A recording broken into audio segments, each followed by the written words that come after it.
Olá, meus amigos. Deus abençoe a todos vocês. Graças a Deus. Então, nós vamos ter hoje o segundo sinal da volta de Jesus e do fim dos tempos.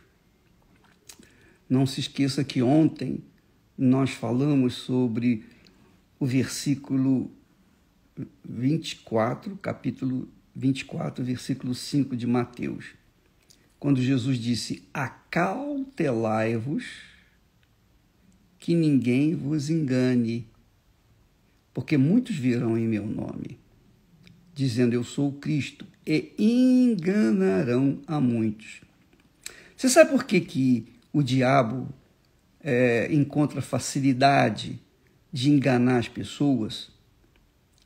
Primeiro porque as pessoas, e ele está falando aqui, Jesus está falando aqui, que enganarão a muitos, mas muitos que estão dentro das igrejas, muitos que dizem ser cristãos, e que às vezes nem estão nas igrejas, mas se dizem cristãos.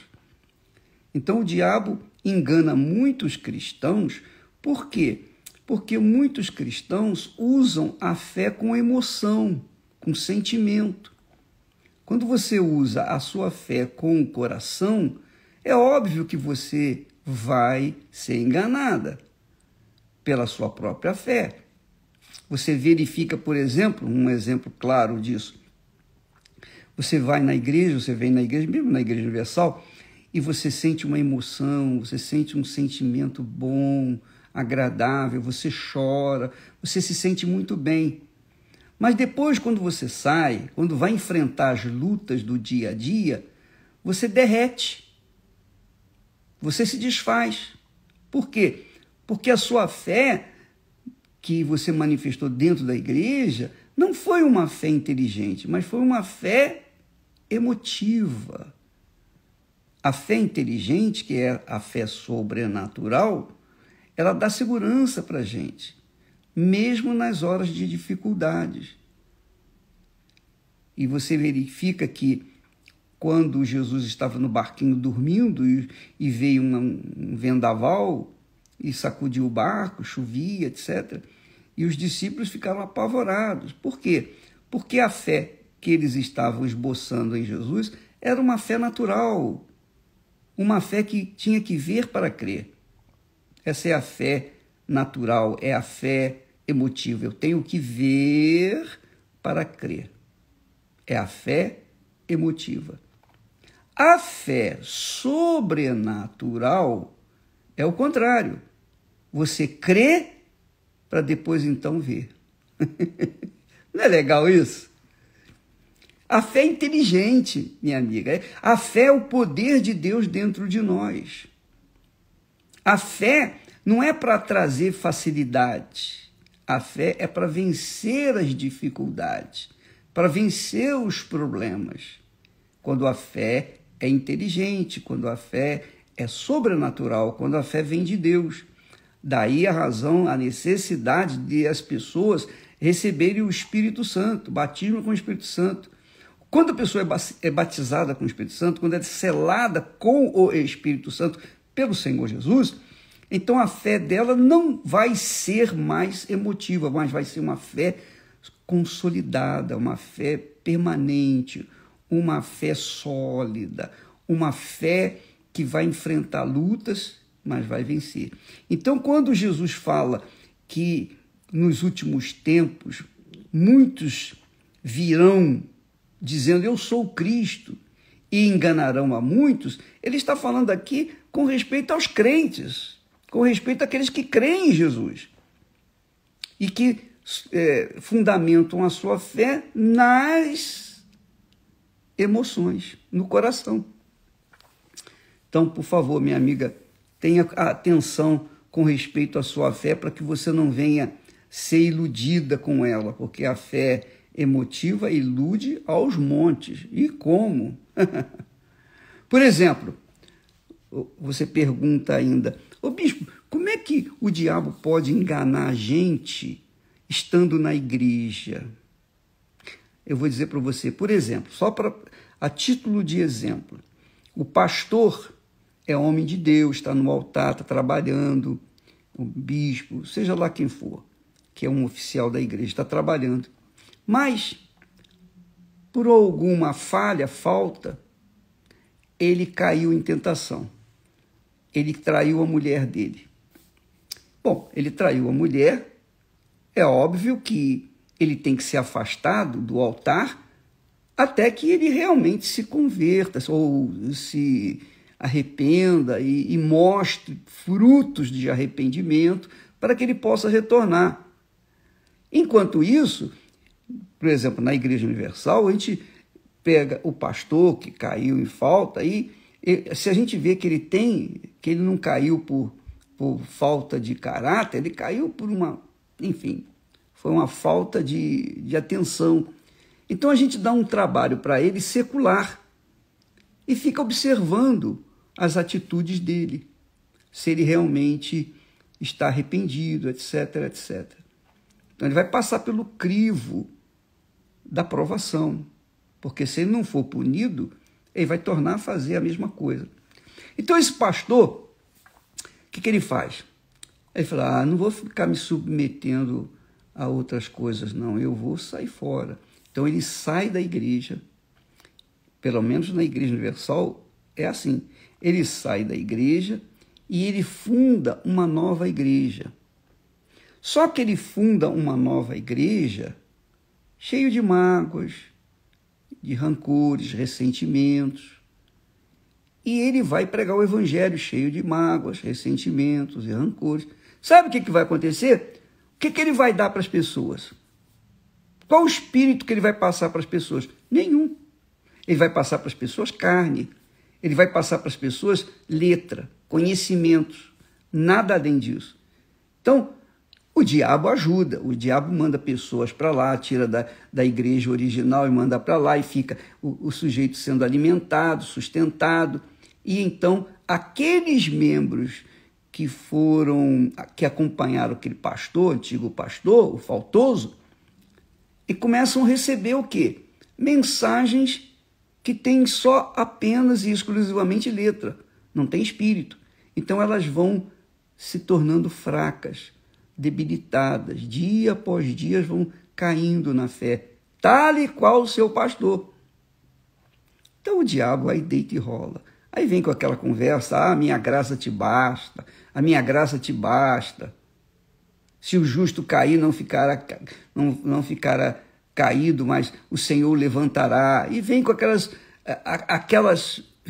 aqueles versículos para se animar. Só que não é a palavra de Deus por completa, não é inteira a palavra de Deus.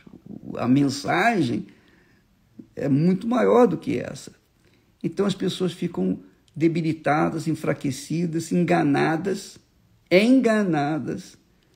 mesmo dentro das igrejas, que é o que está acontecendo, tem acontecido muito. Inclusive, você que está nos assistindo aí agora, se for uma dessas pessoas, você é aquela criatura que saiu da igreja porque fulano fez cara feia para você, o bispo passou, não te cumprimentou, aquelas bobeiras de crianças, né?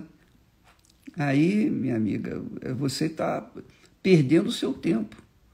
Você está se deixando levar por uma ideia de alguém que veio e suscitou em você a dúvida, o medo e preocupação, e você então saiu fora.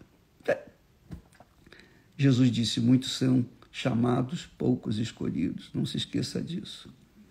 Então o engano o diabo usa o pastor, aquele suposto pastor, para levar uma mensagem que não venha ao encontro da necessidade das pessoas. Vamos seguir em frente. Então esse é um dos enganos. E o pior sinal, o sinal mais evidente, melhor dizendo, é o engano. Jesus começa falando do engano e fala 2 vezes com respeito ao engano. Acautelai-vos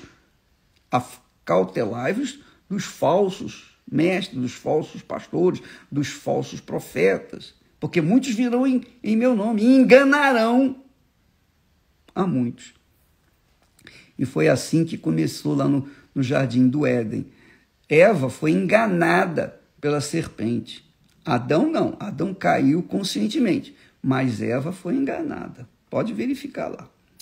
Bom, para não ficar só nesse assunto, vamos ao segundo sinal. O segundo sinal da vinda de Jesus e o final dos tempos. Fala assim: e ouvireis de guerras e de rumores de guerras. Olhai, não vos assusteis, porque é mistério que isso tudo aconteça. É necessário que tudo isso aconteça. Mas ainda não é o fim. Porquanto se levantará nação contra nação e reino contra reino, e haverá fomes e pestes e terremotos em vários lugares. Mas todas estas coisas são o princípio de dores. São os versículos 6 a 8 de Mateus 24. Então, Jesus fala no segundo sinal, ele fala guerras e rumores de guerras. Aí você vai dizer assim, bispo, mas isso a gente sempre ouviu. Sempre houve guerras na face da terra, etc. Mas agora as guerras não são como antigamente, que vinha com espada, com escudo. Não, agora as guerras são feitas com armas de fogo, as guerras são feitas com doenças, com pestes. É isso aí. As armas hoje são pestes, doenças, enfermidades. Eles fazem nos laboratórios, eles produzem nos laboratórios doenças para, na surdina, infectar o povo. E o que nós vemos hoje é justamente isso. A China, você sabe que a Covid-19 não é uma doença como a AIDS, como uma outra doença, uma gripe, não. A doença chamada Covid-19 foi fabricada no laboratório, lá na China. Por que eles fabricaram essa doença? Qual o fundamento de fabricar uma doença? Porque um laboratório se fabrica remédios para combater as doenças que estão aí, as epidemias. Mas esse caso aí, a Covid é uma doença fabricada, forjada, manuseada com a mão humana. E olha só a desgraça que está fazendo no mundo inteiro. As sociedades, os países estão aí em polvorosa. Todo mundo quer vacinar o povo rapidamente, estão fazendo uma vacina contra a Covid. Você sabe que os cientistas estão dizendo aí, os cientistas dizem assim, olha, para se fazer uma vacina para combater a gripe, no mínimo leva 10 anos. As vacinas que eles estão fazendo aí contra a Covid foram feitas há pouco tempo, a toque de caixa, para amenizar o problema, mas a gente não sabe o que vai acontecer com essas vacinas. As pessoas vão tomar essas vacinas, a gente não sabe o que vai acontecer. Ninguém sabe, nem os cientistas sabem. Por quê? Porque essa doença, ela tem uma mutação, ela se transforma, porque ela foi criada, ela foi inventada dentro de um laboratório. Então, eu sei que no final dos tempos haverá uma guerra bacteriológica. Os países desenvolvidos fazem em seus respectivos laboratórios doenças para levar essa maldição para outros países e acabar com a economia daqueles países. Por exemplo, você está vendo que as economias do mundo inteiro, da Europa, nos Estados Unidos, das Américas e da própria China também, do próprio Japão, as economias estão ruindo por causa dessa pandemia de Covid. por causa da fabricação em laboratório. Então Jesus diz guerras e rumores de guerras, porque a guerra já está vendo. Você não está vendo aí a guerra dos políticos? Você não está vendo aí a guerra para obter a vacina a qualquer custo? Qualquer preço? Todo mundo quer sair na frente. Nação contra nação e reino contra reino. Ora, fomes, pestes e terremotos. Você sabe, eu não estou bem inteirado desse projeto que eles chamam Agenda 2030. Eu tenho nojo, só em ler a matéria, assim, as manchetes, já me dá nojo. Eu fico com nojo. Mas eu sei uma coisa, que eles têm 17 itens nesse projeto, nesse plano, entre quase 200 nações, que eles estão querendo acabar com a fome, olha só, acabar com a miséria. Tudo isso é conversa fiada para boi dormir. Como é que vai acabar com a fome? Como é que vai acabar com uma comunidade controlada pelas milícias, pelos traficantes? Como é que vai acabar? Como? Como é que eles vão acabar com a miséria? Duvido! Duvido!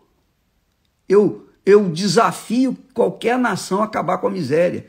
Porque nem nos Estados Unidos, que é um país do primeiro mundo, acabou com a miséria. Lá tem mendigos na rua, e cada vez mais. Então nós temos uma situação, um planejamento, uma agenda das Nações Unidas, essa é a agenda das Nações Unidas, chamada 2030. Uma agenda que quer acabar com a miséria, quer acabar com a fome, quer acabar com a pobreza, que quer acabar com essa necessidade de água, e quer acabar com tudo que traz desgosto, dor, tristeza e morte. Mas é impossível. Jesus falou aqui, haverá guerras, rumores de guerras, nação contra nação, reino contra reino, fomes. Como é que eles vão querer acabar com a fome se está escrito aqui, profetizado pelo próprio Senhor Jesus? Fomes, pestes e terremotos. Não, minha amiga, meu amigo, você verifica, se você lê o texto original, está aqui na Bíblia, na nossa Bíblia, a Bíblia fiel é uma das mais apuradas que tem. Mas existem outras Bíblias, tem a Bíblia católica, tem a Bíblia espírita, tem a Bíblia evangélica, tem a Bíblia, enfim, muitas Bíblias. Então você tem que tomar cuidado, porque as Bíblias estão sendo corroídas, corrompidas. Eles estão fazendo agora uma Bíblia, a Igreja Católica, lá nos Estados Unidos, eles estão planejando uma Bíblia que não vai ter mais ele ou ela, vai falar apenas referindo-se a uma pessoa, para não distinguir homem de mulher, de homossexual, de lésbica, etc, etc. Então, eles querem criar um Deus que não seja chamado de ele, porque Deus poderia ser uma mulher, segundo esse pessoal. Então, nós verificamos que eles estão fazendo Bíblias assim. E eu não sei quando é que vão lançar, mas já deve estar lançando por aí. Então, a Bíblia que nós adotamos, nós custamos a achar a Bíblia que mais se adequa à nossa fé, é a Bíblia fiel. É uma linguagem um tanto assim difícil, não é tão fácil, mas é uma linguagem de Deus, é a linguagem mais apurada que tem. Então, às vezes, você encontra palavras, por exemplo, aqui na nossa Bíblia, eu leio essa Bíblia fiel, Jesus diz assim: e ouvireis de guerras e de rumores de guerras. Olhai, não vos assusteis, porque é mistério. É mistério, ou é necessário. Aqui na Bíblia nossa, é mistério. É mistério,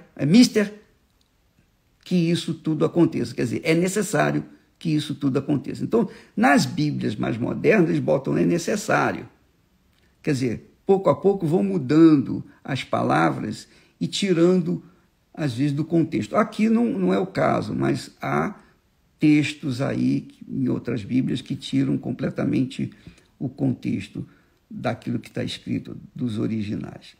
Então, você tem que tomar muito cuidado para não se deixar levar por uma palavra que não condiz com a verdade. Então, o segundo sinal, guerras e rumores de guerra. Todo dia você vê isso. Nação contra nação e reino contra reino. A partir do momento que existe o partido político da esquerda, existe o da direita, o do meio, centro, etc. E esses partidos, dentro dos países, eles se mordem, eles se degradeiam, eles se conflitam.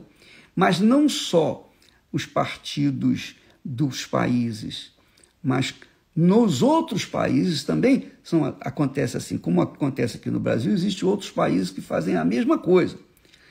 Então, quando um país como o Brasil, que tem uma esquerda dominando, essa esquerda une-se com a esquerda do Peru, de Cuba,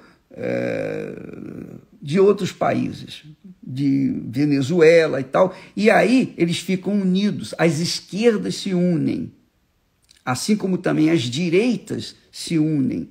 E aí você vê nação contra nação, guerra contra nação contra nação, reino contra reino, partido contra partidos. Quer dizer, a guerra se torna maior interna nos países, do que propriamente entre país e outro país. Então, Jesus diz que vai acontecer isso aí. E nós temos visto isso, já acontecendo.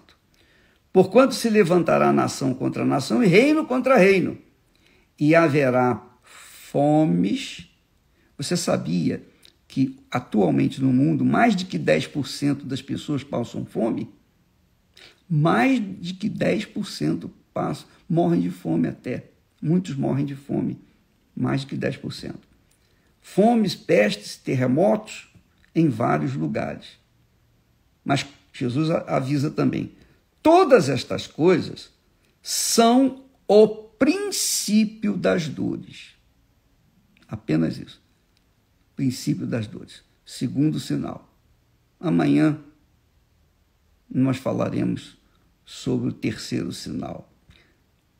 Tá bom? Não vamos entrar imediatamente nessa hora que nós estamos cedo, mas depois da reunião das 7, porque nós estaremos às 7 horas aqui no templo, na reunião das primícias, e depois, quando eu voltar, nós falaremos sobre o terceiro sinal amanhã. Tá bom? Deus abençoe e que coloque a sua cabeça para funcionar. Não se esqueça que a fé de Deus, a fé sobrenatural, é inteligente. Ela não trabalha com o coração, ela trabalha com a cabeça, com a razão, com o pensamento. E se você pensa, pesa e avalia, você é uma pessoa inteligente. E você há de pesar as palavras de Deus e então tirar proveito para si, fazendo a melhor escolha para a sua vida. Então, quem vive pela fé na palavra de Deus é inteligente porque não toma atitude de acordo com o coração, mas de acordo com a razão. Deus abençoe em nome do Senhor Jesus. Amém.